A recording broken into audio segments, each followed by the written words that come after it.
Onye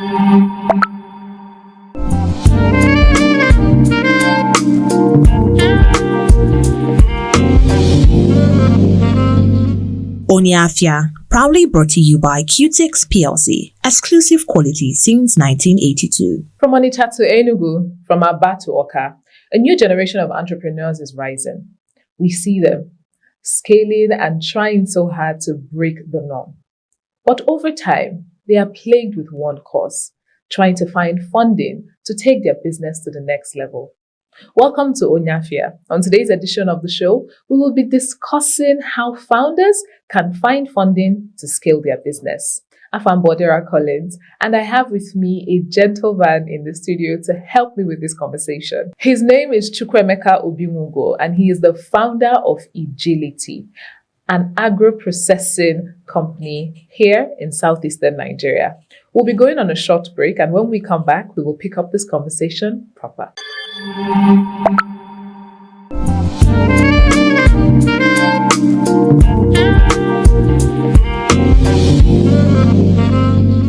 Onye Afia, proudly brought to you by Qtix PLC, exclusive quality since 1982. Welcome back to Onye Afia here on Afia TV. Today we're going to be discussing about funding for our Igbo entrepreneurs. And I have with me Mr. Chukwuemeka Obinwugo. Now, he's not just a founder. He is someone who has been able to build his business with little capital and scale it to a national level. Good day, Mr. Chukwuemeka Kekwan. Adema, good day, Odera. Kekime. Udo? Udo? Mm-hmm. For those of you who don't understand, Udo means peace. Now, today we want to talk about something very interesting, and it's about funding. It's about, how our Igbo entrepreneurs can scale their business, because ihe niile anyị na-eme, ịzụ afịa, all of that is being facilitated, by money, of course. So the first question that I want you to, delve into for me is, how did Ijele come about, and how have you been able to grow it into what it is today? Okay, thank you very much, Odera. Ijele, the journey of Ijele started in 2018 when I came back from Dubai. But before then, I've been an entrepreneur. I've been into production since 2011 that I graduated from the university. I have been into production, doing one business to the other. I've tried my hands in so many things. There's a product that people knew, but maybe they might not know that I'm the one behind it. There's one product called Zobo Cola. Mm-hmm. So I was able to package Zobo in 2012. Gave it a shelf life, I think about 6 months. Got the NAFDAC for it. So we did that one. Then later, just this issue of funding and the rest, a lot of challenges, we couldn't move on, but we now transcended into Ijele tea. So Zobo is hibiscus. So Ijele tea started with a hibiscus tea. So what we just did is that we converted from the liquid form to a dry form. So that's what we did. So when it was in liquid form, it was branded as Zobo Cola. So we are running Zobo Cola then, like a sort of soft drink, you understand, sweetened drink. So then in 2018, we now decided to convert it to become a tea. So, and that is how Ijele tea was born in 2018. Then officially, we launched into the market officially in 2019. In 2019. So before then, I've been a customer to the Bank of Industry. So Bank of Industry was able to fund me in my business in 2014. So since then, I've been a customer, taking loan, paying back. So I took a loan again in 2018 for Ijele tea. So actually, it's not good to take a loan to start a new business. It's very risky. But we did it because we don't have a choice, and because we have had a lot of experience. So we know how to navigate. So we're able to take the loan, though it's a very small loan, about, I think, 2 million naira.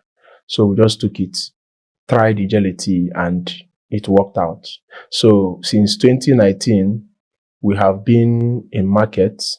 We have been in market. The first major market that accepted us is one hypermarket they call Nest Cash and Carry in Port Harcourt. Before then, there was a store in Asaba they call Gaps, one of the Gap stores in Asaba.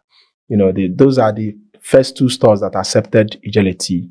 And then the third store that accepted us is Roban Stores. In fact, when Onyebuchi, the executive director now, when he saw it 2019, say, wow, what captured him is the name Ijele. He now said he loved the name, and then they gave us a trial. We have been doing well since then. Then by ending of 2019, we entered ShopRite. And from there, we now started entering other stores like Everyday Imperium. Recently, we are now in Market Square. So we are about 100 stores across the country. From 2019 till now, we are in about more than 100 stores now. 100 stores all over Nigeria. So, and we are now making plans to export our products so that it can be in the shelves of stores outside Nigeria, like the UK, the US, South Africa, and the rest. So we want it to also be in the shelf because we have a very good product. What we actually do, we started with hibiscus, bagging it in tea bags, because that's what made it the tea, because we don't actually bag tea, it's just herbs, local herbs bagged in tea bags. So we started with hibiscus. Later we entered into packaging, producing lemon fruit. I think we are the first to even do it in Nigeria. Lemon fruit, the lemon fruit, the citrus lemon.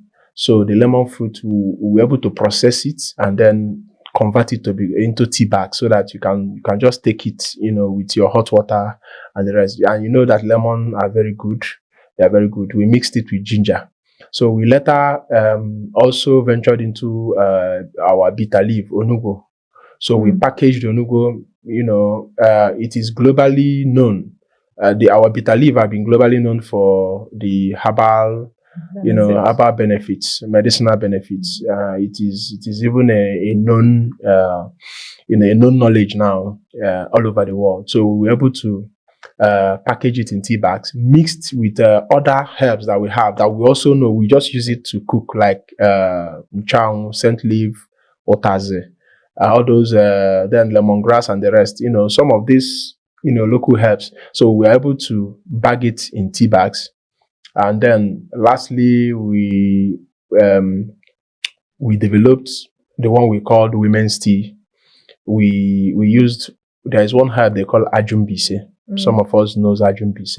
So used ajumbise, used oda, ozaza, and the rest. And there's one seed they call andine fruit. They call it ichaklecha in our side, but it's andai fruit. Yeah. So very powerful herbs. Very powerful herbs that detoxifies, that helps to build the women's system. So we were able to bag it in tea bags. What we were able to do is to make our local herbs more accessible for consumption. Like you can now just take it here in your office. You can take it conveniently. So we made it to be convenient to take healthy products, to take herbal product which is healthy. So because instead of taking all those things, boiling it, sieving it, we have already made it so that it becomes more convenient for you to take. Processing time. So you can access it anywhere you are. Maybe in the flight, you are in the airplane, you are in your office, anywhere you can access our local herbs. So that is the value that we added. Trying to deliver it, make it more deliverable to more people. And when you make it more convenient, more people takes it, because that's our vision, for more people to imbibe the culture of herbs, because that is who we are. So we have been building all this journey we have been building till now. So this how far we have gone. Yeah. Well done. You said something earlier about taking loan, that it's risky. Can you elaborate more on that? Okay. Loan, is let me use Igbo. Let me use some Igbo. Let me use the Igbo word to philosophize it so that you understand what loan is. In Igbo, they call it Ibi ego, right? Ibi ego. Ibi ego. So Ibi, the root word be, you know, if you are very observant about the Igbo philosophical thoughts, you understand that the word be, you know, means to pull down, to pull back, you know, draw back. Like the be in your obi means it is also what is dear to you. You understand? Obi, you know, it is always to pull what is dear to you. Understand? So it means to pull. So yeah, Ebo Bibi. Whenever you go to wherever you go, you go down to where you stay. You know, that is where Ebo Bibi. So the root word be is to draw nearer. You understand? Or to draw. So Ibi ego means to draw nearer the money that you have. You already have the money. Okay. You understand? You already have the money. So you want to make it come nearer or make it come quicker. So let's say that there is a money that you should have we are in May now. So there is a money that you should have in June. You are expecting money. Maybe you have run a transaction. You will be paid in June, or you're a salary earner. You know that you are going to be paid salary in June. So you now go and take a loan. So you now took that June money closer to May so that you can use it. Then in June, they will now take the money.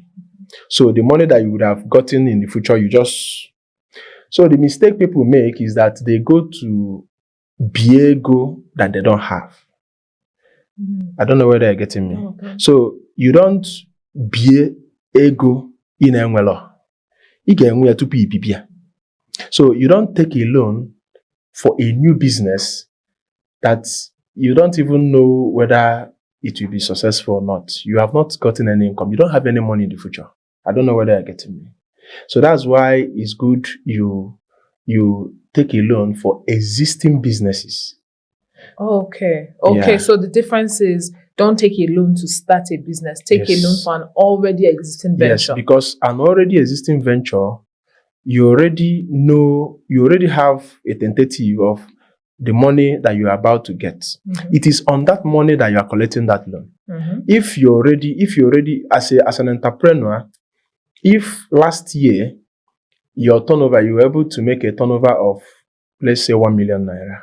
You understand? Yeah. So maybe, and this year you now want to take a loan. Or last 2 years you made 1 million naira. Last year you made 1.5. Then this year you want to take a loan. You have calculated from the past 2 years. This is what I was able to make. So you can now maybe say, let me take 500,000. You understand? Because I know that this year I can still make 1 million naira. I don't know whether you understand me. Really? So that 500,000 is for you to now expand so that maybe you can start making 2 million naira. So if you were able to use that 500,000 to make 2 million naira this year, next year you can take up to 1 million naira. So you always take the money according to the capacity of what you have already in the future. What you have it. You understand? So that's why it's good for existing, because existing business already giving you a picture. You already have customers. For example, as I am now, I told you that I'm in ShopRite, I'm in Market Square, I'm this, I'm in that, I'm in Roban stores.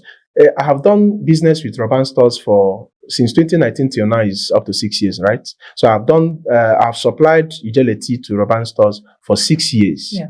So I have known at least worst case scenario, this is the amount I should be making from Roban from my 6 years experience. So if I want to now collect a loan, I will be collecting a loan based on that capacity that I already have this existing market. So you now use that money to expand the market while you use the existing market to pay for the loan. I don't know whether you're getting me.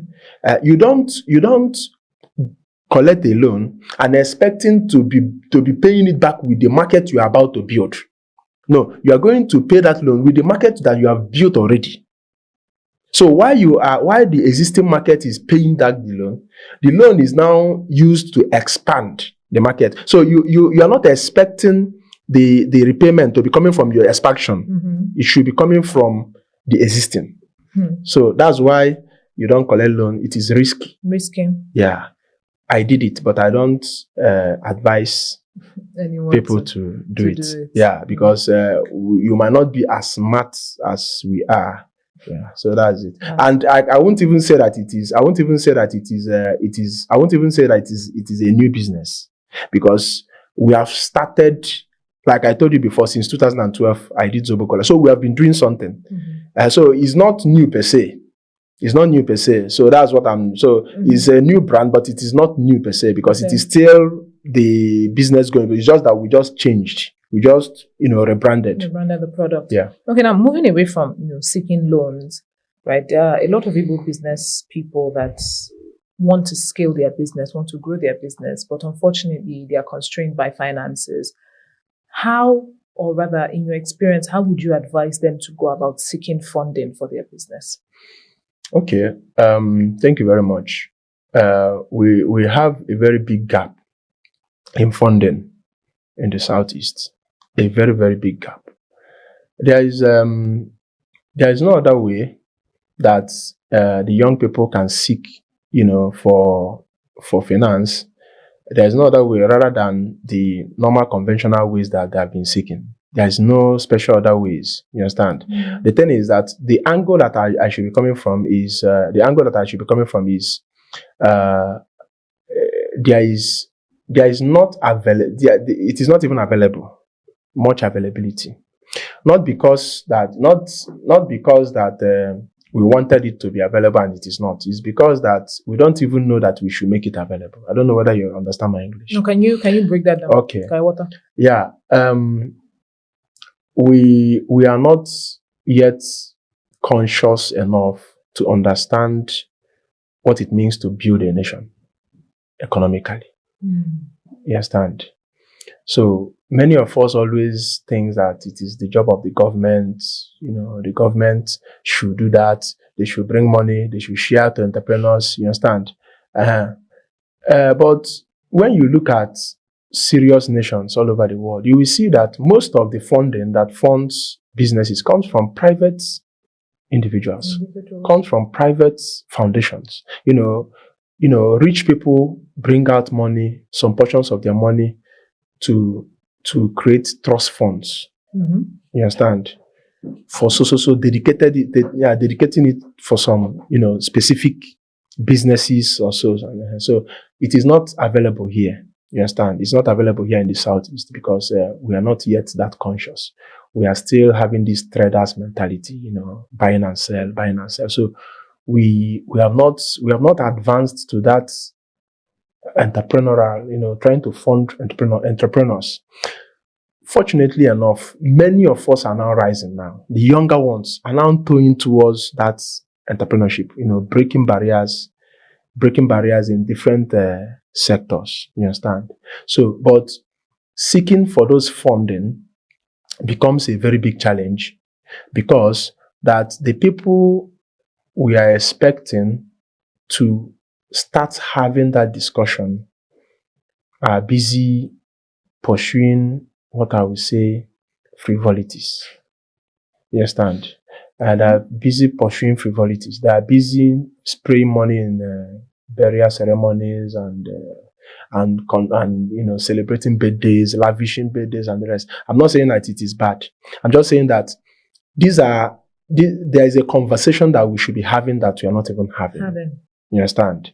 How do we pull funds together to start, helping these entrepreneurs that are springing up? We have not started that discussion yet. We have not started that discussion. You talk about venture capitalists and the rest. How many of them are in Southeast? And again, we always depend on trying to get maybe investors from outside. Those people will always invest in what interests them. What interests them. You understand? They will not be investing in our strength. You understand? What becomes our strength as a nation? You understand? Our strength as a nation is more on agriculture. Yes, it's more on agriculture. and processing our agri products. The question is, how many funds, how many investments have you seen that, goes towards this area?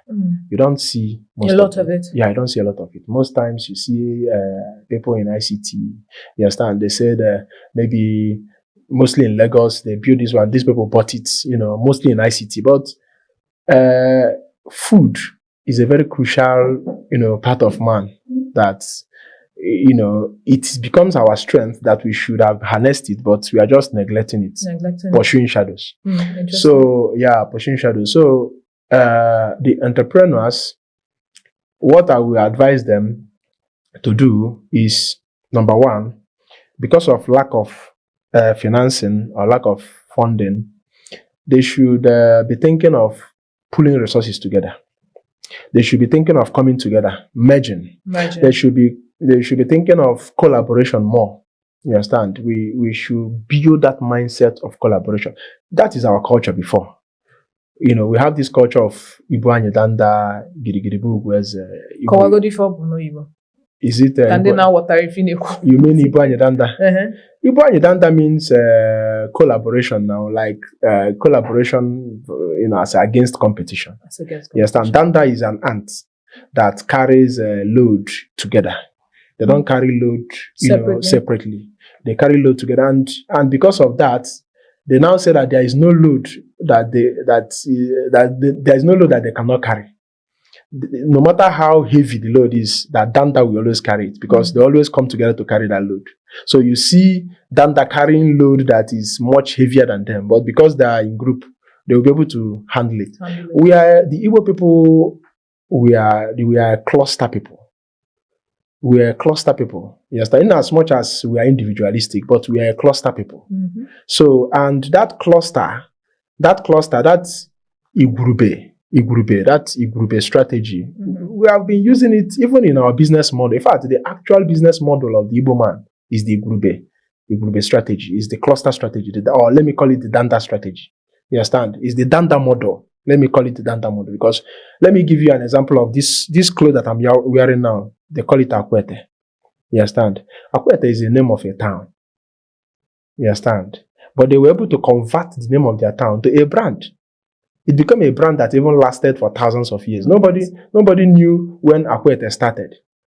I don't know whether you're getting me. But we are easy to study how Guinness, lasted for 200 years, how Coca-Cola lasted, but nobody has studied how Akwete have lasted for almost 1,000 years. Nobody has studied what model do these women use that made Akwete, because people does not even know that Akwete is even a brand. You understand? Akwete is a brand. Akwete comes from two names. Aku, Ete is just two mystical names. Akwete, very deep name. I will not go into it now, but that's the meaning. But the name was able to last for years, lasted more than Guinness. You understand? But if we're able to study the model, the business model used by Akwete, then the modern day and Igbo entrepreneurs, we see better strategies to survive their businesses, pulling resources together, limited resources. You understand? Because the resources are so mega, so little. If we pull it together, we can be able to achieve bigger, than just, being separate and, one building in pockets. Yeah, building in pockets. So you won't go far with that, mindset. That Okeke and Sons mindset is not something that we started. It's not something that have been our culture per se. Okay. You understand? It is something that maybe happened to us after the war, after the Biafran War. Then we now started having some distortions. Like I told you before, that we are individualistic people, but we are also cluster people. You understand? Our business model have always been the cluster model, the Danda model. Even when we started, when we have started the market after the war, we started, trading inside the market. Observe how we structured our markets. When you go to Trade Fair Lagos, you see one item, they cluster one place. You understand? Even in Aba, yeah, I heard. Yes, about plastic, about CC, so we always cluster. You understand? We don't. So when you observe you see that we even applied it even when we are trading. So it is now time to now start applying it in our real entrepreneurial endeavors. You very understand? Interesting. Yeah. So that we can be able to solve the problem, navigate the challenge of funding, while we'll also still advocate for our people to start having discussions on pulling funds together, just like every other serious nation have done. You understand? So another way you can also seek for that funding is through the traders too. The traders have to be conscious enough to understand that supporting local businesses or local products benefits them more than importation. You understand? Let me give you an example.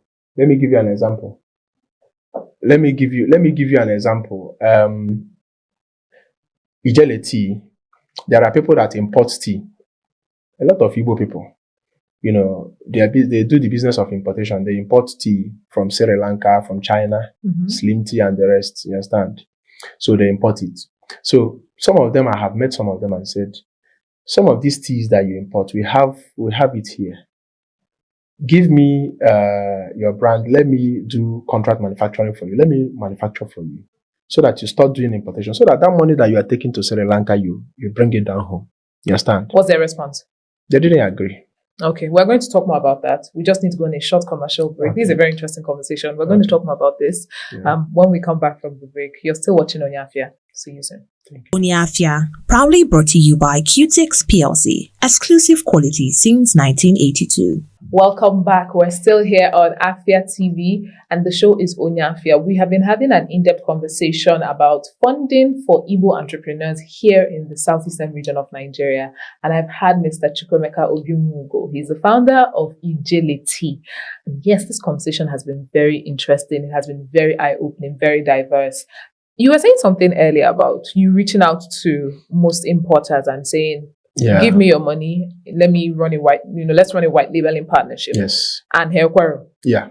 Can you help with their reason? Why did they say no? Because they say that I'm local. Okay.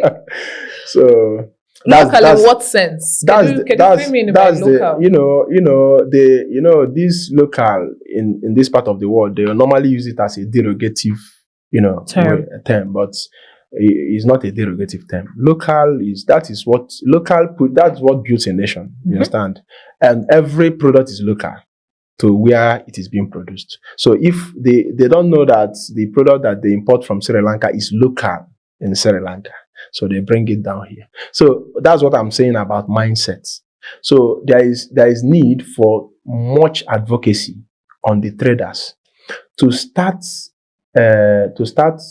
shifting towards local products.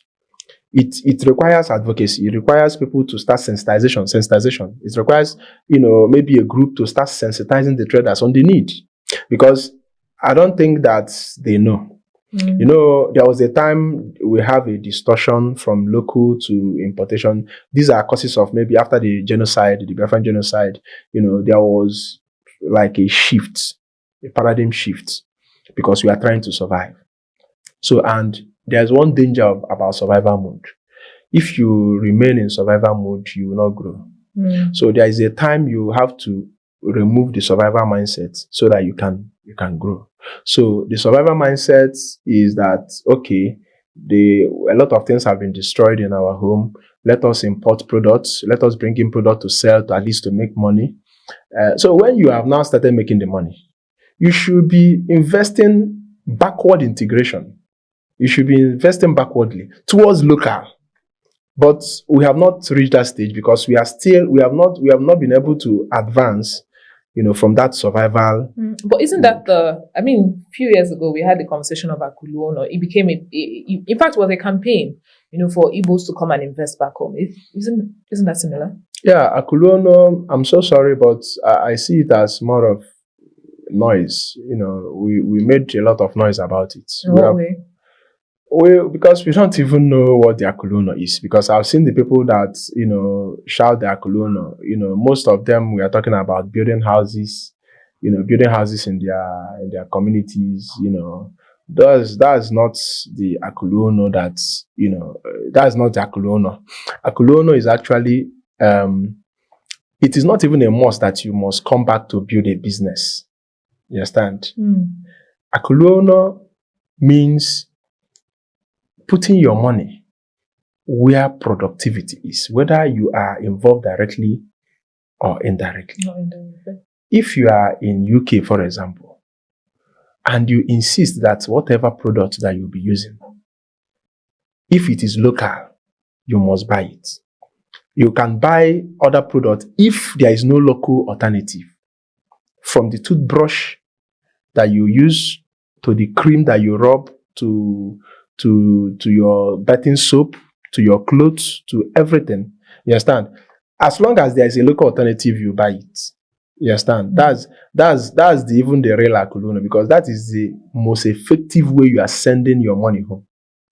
You are directing it towards productivity. Because if a woman, produces this akwete and I'm in UK and I bought it, I've sent that money to that woman, producing it. I don't know whether you're getting me. So at least some major part of that money we go to the woman producing it. If I'm using a local soap being produced, Gidi, for example, you understand, and I'm in UK, so I'm sending that money to, and that person producing that soap will be employing people. So the more you send, the more you buy their product, the more they expand. That is the real Akuluono.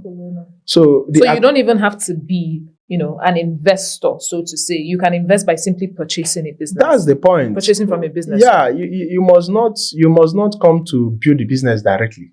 Because what most of them did is that you are in diaspora and you want to run a business in Nigeria, and then maybe some people defrauded you and they say, these people, I tried to invest and they didn't. No, it's not. There are businesses that are doing well already. There are businesses that are striving already. Put your money in that business.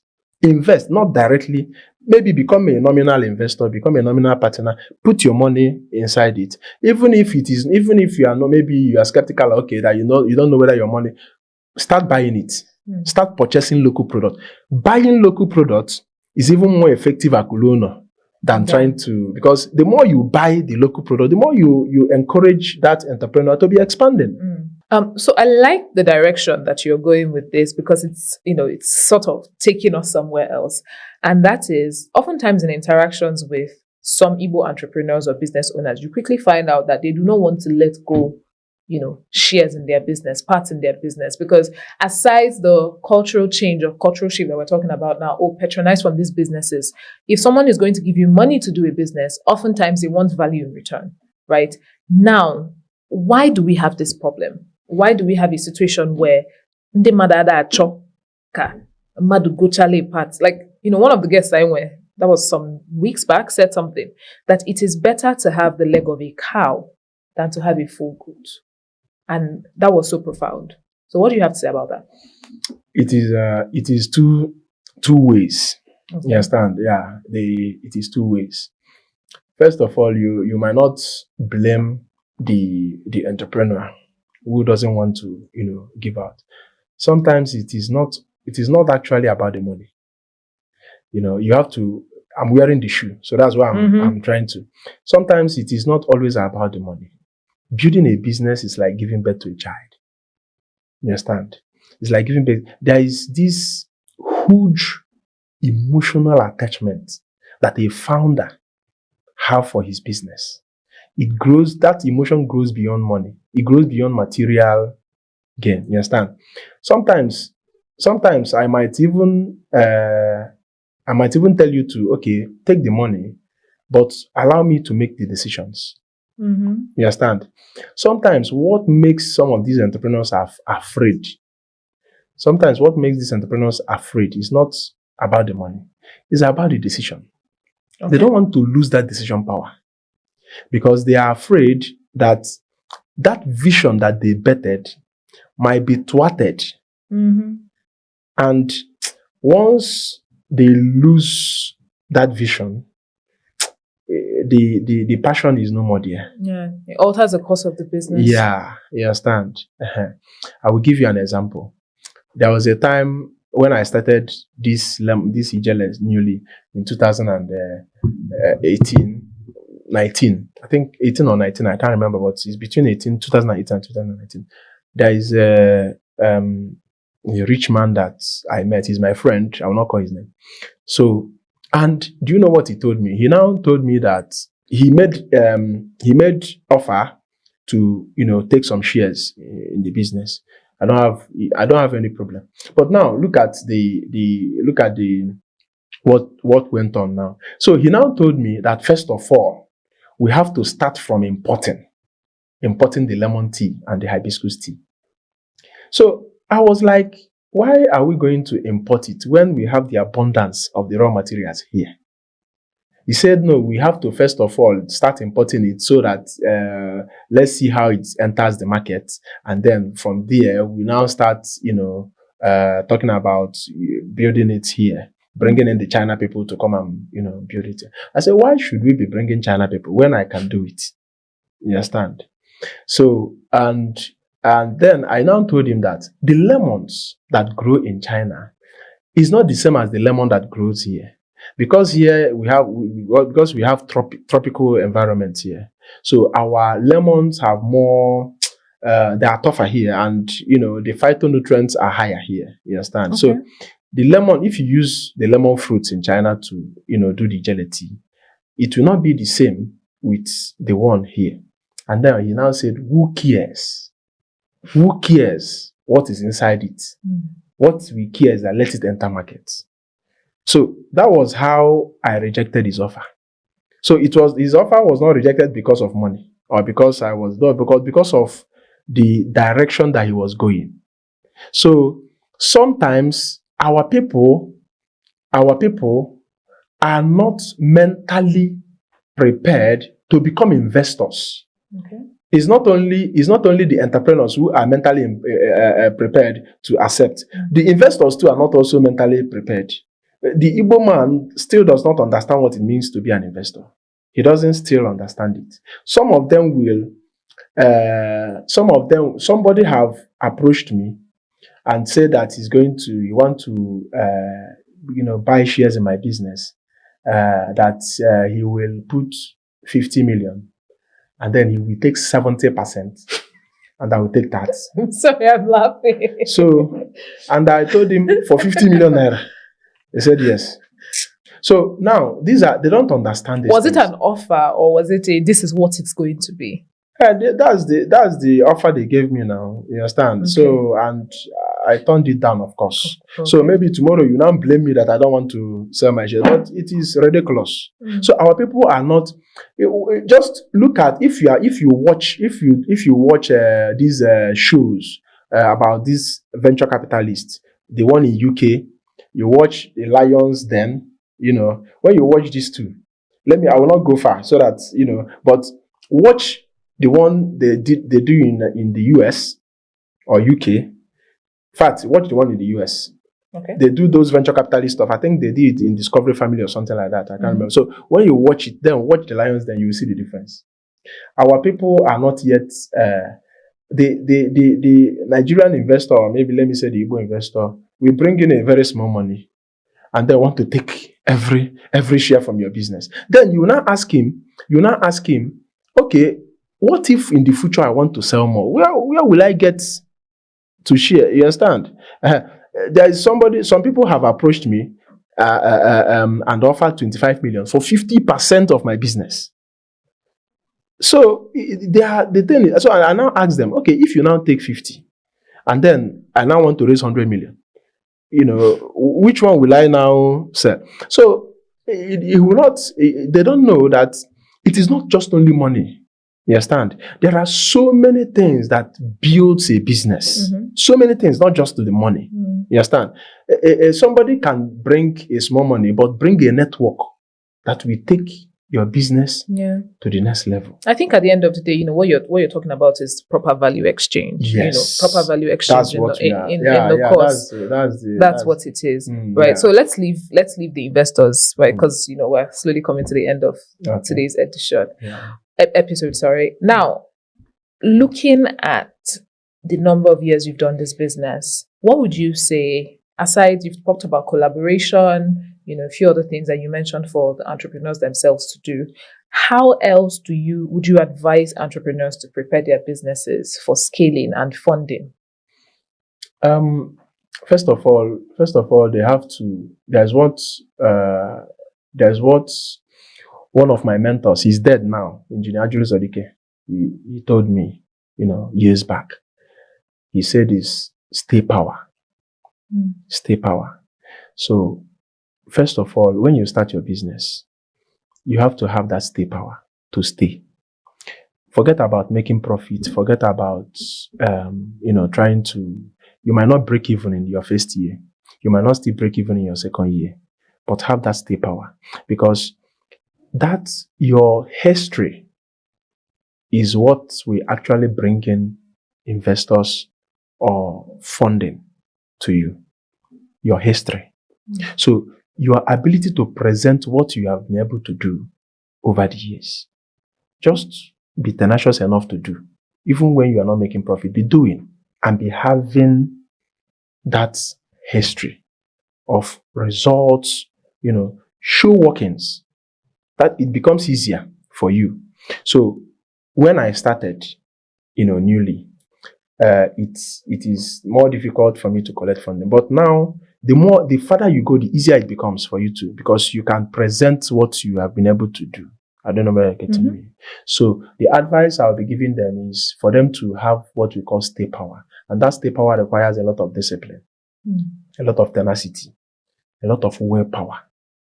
You understand? A lot of willpower. It is a psychological power that even when you are not making, you are not making shishi. You understand? You keep moving on. You understand?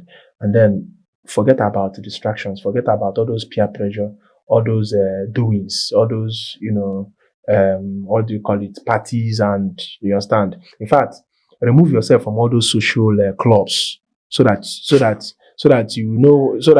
pressure will not kill you. You understand? So just remove it. Entrepreneur looks like somebody that is cursed. You understand? In the beginning. You understand? Still, I will still quote Engineer Ijele of blessed memory. He told me that, you see this journey that you are going, nobody likes this journey. Nobody is going to go this journey with you. But they are waiting for you at the end to know whether you are going to make it. And at the end, you will have so many friends. So many people that will now be telling your story. So many people that will understand. But when you are going that journey, just prepare your mind and know that nobody will go that journey with you. So the advice, I'm still giving that advice to the younger people or, my fellow young entrepreneurs. Nobody is going to go this journey with you. So when you are going to that journey, with that time you are looking like a madman. Don't care. Just be running mad and be going. Just be running your madness and be going. You understand? Don't think about what the world tells you.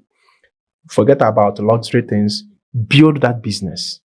Build that business. Lastly, let me just use a business here that is quarters here in Enugu to give you an example. Urban stores. You understand? I will encourage entrepreneurs to look at urban stores and see how years it took him to build. You understand? The years it took him to build. He started, from a small store, gift shop in, I think, around 1987 or so. But he built his first store in 2004. Now, calculate the years. From 1987 to 2004. The Bisala store. You understand? So, now, from that 2004 till now, he was able to build it from 1 store to 11 stores. So, now calculate from 1987 to 2005. Now, you see how many years it took to build. So you must learn to be patient to build. Building is not, and the bigger your business is, the longer it becomes to build.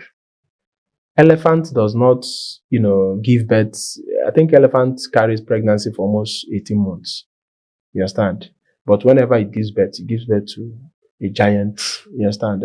So before it gives birth to 18 months, maybe dogs or goats don't born for like 3 times, or pigs don't born like, you understand? So it is not, so big business, if you are building businesses that are going to last, it takes time. It might take you 5 years to break even. Keep pushing. Don't be an instant gratification person. Be a deferred gratification. So that's it. Thank you very much. Thank you. Thank you very much. On your man again, you have heard it, Abby. Don't be an instant gratification person. Thank you so much, because you have taken us to different aspects of entrepreneurship, funding, and scaling, and it's really, really been insightful and interesting. On that note, unfortunately, every good thing comes to an end, and we have come to the end of today's episode of Onye Afia. Until next time, when I come your way again with another interesting topic and guest, my name is Odera Collins. Keep watching Afia TV. See you soon.